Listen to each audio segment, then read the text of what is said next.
નમસ્તે બાળ દોસ્તો, ડીકે એજ્યુકેશન ચેનલમાં આપનું સ્વાગત છે. આજે આપણે ધોરણ 8ની સ્વાધ્યાય પોથીના ભાગ 3માં પાઠ 16 સંસદ અને કાયદોનું સોલ્યુશન જોઈશું. તો ચાલો સોલ્યુશન જોઈએ. પ્રશ્ન 1. નીચે આપેલા દરેક પ્રશ્નના ઉત્તર માટે આપેલા વિકલ્પમાંથી સાચો વિકલ્પ શોધીને લખો. તો પહેલું છે, ભારતે લોકશાહીનું કયું સ્વરૂપ સ્વીકાર્યું છે?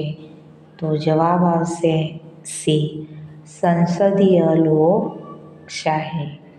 બીજું છે, બજેટ સૌપ્રથમ કયા ગૃહમાં રજૂ કરવામાં આવે છે? તો જવાબ આવશે બી, લોકસભા. ત્રીજું છે, રાજ્યસભામાં કેટલા સભ્યો વિવિધ રાજ્યોના પ્રતિનિધિઓ હોય છે? તો જવાબ આવશે સી, 238.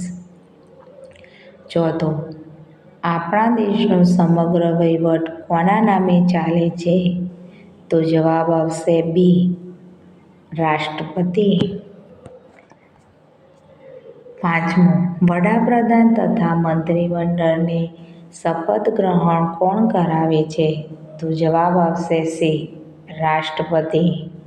છઠ્ઠું, રાજ્યસભાના સભાપતિ તરીકેની જવાબદારી કોણ નિભાવે છે? તો જવાબ આવશે સી, ઉપરાષ્ટ્રપતિ.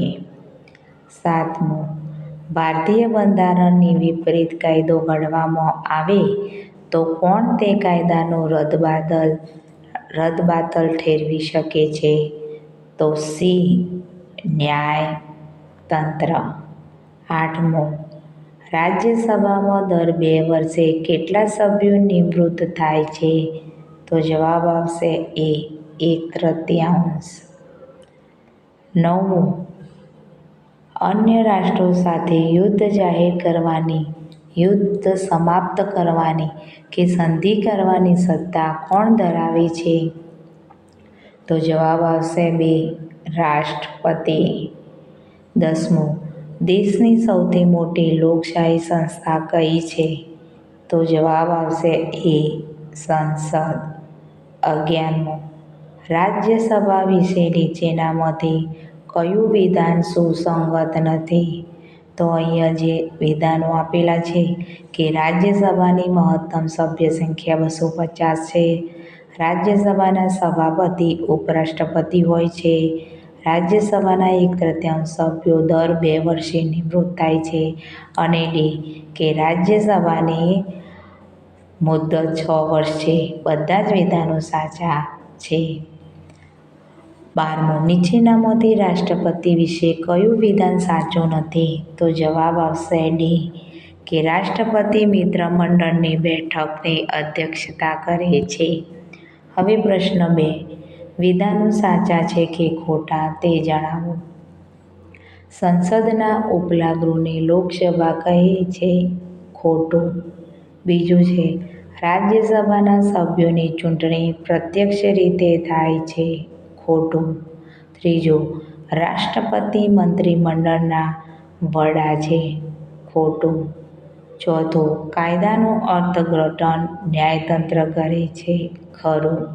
પાંચમું, આપણા દેશનો કાયદો સૌ સમાન સૌને સન્માનની નીતિના આધારે કાર્ય કરે છે, સાચું.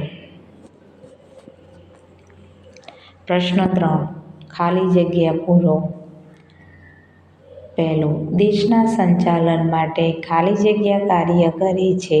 તો સંસદ. આપણા દેશનું સંસદ ભવન ખાલી જગ્યા શહેરમાં આવેલું છે? તો દિલ્હી. લોકસભા સંસદનું ખાલી જગ્યા ગૃહ છે? તો જવાબ આવશે નીચલું. ચોથી ખાલી જગ્યા, લોકસભાની મુદ્દત સામાન્ય રીતે ખાલી જગ્યા વર્ષની હોય છે? તો જવાબ આવશે 5. પાંચમી ખાલી જગ્યા, લોક વ્યવસ્થા તેમજ સુચારુ તંત્ર માટે ખાલી જગ્યા જરૂરી છે? તો જવાબ આવશે કાયદો. પ્રશ્ન 4, નીચેના પ્રશ્નોના જવાબ એક બે વાક્યમાં આપો. પહેલું, સંસદમાં કેટલા ગૃહો છે? કયા કયા? તો આપણા દેશની સંસદમાં 2 ગૃહો છે, જેમાં ઉપલા ગૃહને રાજ્યસભા અને નીચલા ગૃહને લોકસભા કહેવાય છે. બીજો પ્રશ્ન, લોકસભામાં કુલ કેટલા સભ્યો હોય છે? તો લોકસભામાં કુલ સભ્યોની સંખ્યા 545 છે. ત્રીજો, લોકસભા કઈ યાદીના વિષયો પર કાયદા ઘડવાનું કાર્ય કરે છે? તો લોકસભા સંઘ યાદીના વિષયો પર કાયદા ઘડવાનું કાર્ય કરે છે. ચોથો પ્રશ્ન, મંત્રીમંડળની કામગીરી પર અંકુશ અને નિયંત્રણ કોણ રાખે છે? તો મંત્રીમંડળની કામગીરી પર અંકુશ અને નિયંત્રણ વડાપ્રધાન એટલે કે પ્રધાનમંત્રી રાખે છે. પાંચમો, રાજ્યસભામાં રાષ્ટ્રપતિ દ્વારા કયા કયા ક્ષેત્રના 12 મહાનુભાવોની નિમણૂક કરવામાં આવે છે? તો રાષ્ટ્રપતિ દ્વારા સાહિત્ય, કલા, વિજ્ઞાન, રમતગમત અને સામાજિક સેવા જેવા વિવિધ ક્ષેત્રો સાથે સંકળાયેલ વ્યક્તિઓની નિમણૂક કરવામાં આવે છે. છઠ્ઠો પ્રશ્ન, સંસદના કયો ગૃહનું સંપૂર્ણ વિસર્જન થતું નથી? તો સંસદના ઉપલા ગૃહ એટલે કે રાજ્યસભાનું સંપૂર્ણ વિસર્જન થતું નથી. સંરક્ષણ દળોના સર્વોચ્ચ વડા કોણ હોય છે? તો સંરક્ષણ દળોના સર્વોચ્ચ વડા રાષ્ટ્રપતિ હોય છે. આઠમો પ્રશ્ન, રાષ્ટ્રપતિની ગેરહાજરીમાં તેમની ફરજો કોણ બજાવે છે? તો રાષ્ટ્રપતિની ગેરહાજરીમાં તેમની ફરજો ઉપરાષ્ટ્રપતિ દ્વારા બજાવવામાં આવે છે. મંત્રીમંડળની બેઠકોનું અધ્યક્ષપદ કોણ સંભાળે છે? તો મંત્રીમંડળની બેઠકોનું અધ્યક્ષપદ પ્રધાનમંત્રી સંભાળે છે. ભારતમાં કાયદો ઘડવાની પદ્ધતિ કયા દેશની સંસદના મોડલ આધારે વિકસેલી છે? તો ભારતમાં કાયદો ઘડવાની પદ્ધતિ બ્રિટન સંસદના મોડલના આધારે વિકસેલી છે. પ્રશ્ન 5, નીચેના પ્રશ્નોના જવાબ 2-3 વાક્યમાં આપો. તો પહેલું, લોકસભાની મુદ્દત વિશેની નોંધ લખો. લોકસભાની મુદ્દત સામાન્ય રીતે 5 વર્ષની હોય છે, છતાં રાષ્ટ્રપતિ ખાસ સંજોગોમાં લોકસભાને 5 વર્ષની મુદ્દત પહેલાં પણ બરખાસ્ત કરી શકે છે. મુદ્દત પૂરી થયે લોકસભાનું વિસર્જન કરવામાં આવે છે. નવેસરથી ચૂંટણી થાય છે. બીજો પ્રશ્ન, રાજ્યસભાના સભ્ય થવા માટેની લાયકાતો જણાવો. તો એમાં પહેલું છે, તે ભારતનો નાગરિક હોવો જોઈએ. બીજું, તેની ઉંમર 30 વર્ષ કે તેથી વધુ હોવી જોઈએ.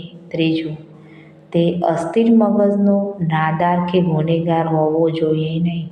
ચોથું, તે સરકારનો પગારદાર કર્મચારી હોવો જોઈએ નહીં. ત્રીજું, સંસદની જરૂરિયાત શા માટે છે? આપણો દેશ વિવિધતા ધરાવતો દેશ છે, જેમાં વિવિધ ધર્મ અને જાતિના લોકો રહે છે. આવી વિવિધતા વચ્ચે દેશનું સંચાલન અને વ્યવસ્થાપન જાળવવા માટે સંસદ ખૂબ જ મહત્વપૂર્ણ છે. ચોથો પ્રશ્ન, સંસદ સભ્યની ભૂમિકા જણાવો. સંસદ સભ્ય લોકસભાના હોય કે રાજ્યસભાના, તેમના અધિકારો સમાન છે. તેઓ જે વિસ્તારનું પ્રતિનિધિત્વ કરે છે તે વિસ્તારની સમસ્યાઓ સંસદમાં રજૂ કરે છે. પાંચમો પ્રશ્ન, કાયદો શા માટે જરૂરી છે? આપણા દેશનો કાયદો સૌ સમાન, સૌને સન્માનની નીતિને આધારે કાર્ય કરે છે. દેશમાં શાંતિ, સલામતી અને એકતાનો આધાર કાયદા પર રહેલો છે. લોકવ્યવસ્થા તેમજ સુચારુ તંત્ર માટે કાયદો ખૂબ જ જરૂરી છે. પ્રશ્ન 6, ટૂંક નોંધ લખો. પહેલી ટૂંક નોંધ છે લોકસભાનું મહત્વ. તો એમાં પહેલું કે લોકસભા સંઘ યાદીના વિષયો પર કાયદા ઘડવાનું કામ કરે છે. બીજું, દેશના લોકોની જરૂરિયાતને ધ્યાનમાં રાખી નવા કાયદા ઘડવાનું, જૂના કાયદામાં ફેરફાર કરવાનું તેમજ તેને રદ કરવાનું કામ કરે છે. ત્રીજું, તે મંત્રીમંડળના સભ્યોની કામગીરી પર અંકુશ અને નિયમન રાખે છે. ચોથું, તે દેશના બજેટને મંજૂરી આપે છે. પાંચમું, મંત્રીમંડળની કામગીરીથી લોકસભાના સભ્યોને સંતોષ ન હોય તો તેમની સામે અવિશ્વાસની દરખાસ્ત પસાર કરીને તેમને સત્તા છોડવાની ફરજ પાડી શકે છે. બીજું, રાષ્ટ્રપતિની સત્તા અને કાર્યો. તો પહેલું, રાષ્ટ્રપતિ પ્રધાનમંત્રીની સલાહ મુજબ મંત્રીમંડળની નિમણૂક કરે છે અને તેમને શપથ લેવડાવે છે. બીજું, રાષ્ટ્રપતિ સંરક્ષણ દળોના સર્વોચ્ચ વડા છે. તેઓ અન્ય રાષ્ટ્રો સામે યુદ્ધ જાહેર કરવાની, બંધ કરવાની કે સંધિ કરવાની સત્તા ધરાવે છે. ત્રીજું, રાજ્યના રાજ્યપાલ, સર્વોચ્ચ અદાલતના ન્યાયમૂર્તિઓ, મુખ્ય ચૂંટણી અધિકારીઓ, વિવિધ દેશોમાં ભારતના રાજદૂતોની નિમણૂક રાષ્ટ્રપતિ કરે છે. પાંચમું, કટોકટીના સમયમાં રાષ્ટ્રપતિ વટહુકમ બહાર પાડી શકે છે. ત્રીજું, પ્રધાનમંત્રીના કાર્યો. તો એમાં પહેલું, પ્રધાનમંત્રી જુદા જુદા ખાતાઓની ફાળવણી, તેની કામગીરીનું સંકલન અને દેખરેખ રાખે છે તેમજ નીતિ વિષયક નિર્ણયો લે છે. બીજું, મંત્રીમંડળના સભ્યોની નિમણૂક પ્રધાનમંત્રીની સલાહ અનુસાર રાષ્ટ્રપતિ કરે છે. ત્રીજું, કોઈ પણ મંત્રીને મંત્રીમંડળમાં લેવો કે ચાલુ રાખવો તે નિર્ણય પ્રધાનમંત્રી કરે છે. તેઓ મંત્રીમંડળની બેઠકનું અધ્યક્ષપદ સંભાળે છે. દેશના ચૂંટાયેલા સભ્યો સંસદમાં સરકારને વિવિધ પ્રશ્નો કરે છે. આ પ્રશ્નોના જવાબ આપવા માટે પ્રધાનમંત્રી અને કારોબારી બંધારણીય રીતે જવાબદાર છે. ચોથું, જો કાયદો જ ન હોય તો શું થાય? જો કાયદો જ ન હોય તો દેશની શાંતિ, સલામતી અને એકતા સામે ભય ઊભો થાય છે. કોઈપણ વ્યક્તિ ગુનો કરી શકે છે તેમજ બળિયાના બે ભાગ જેવી પરિસ્થિતિનું નિર્માણ થઈ જાય. તેમજ સૌને સમાન અને સૌને સન્માન એ નીતિનું પણ પાલન થઈ શકતું નથી. આથી સમગ્ર દેશમાં અરાજકતા ફેલાઈ જાય છે. જો બાળ દોસ્તો તમને આ વિડીયો પસંદ આવ્યો હોય તો લાઈક, શેર અને સબસ્ક્રાઈબ કરવાનું ભૂલતા નહીં.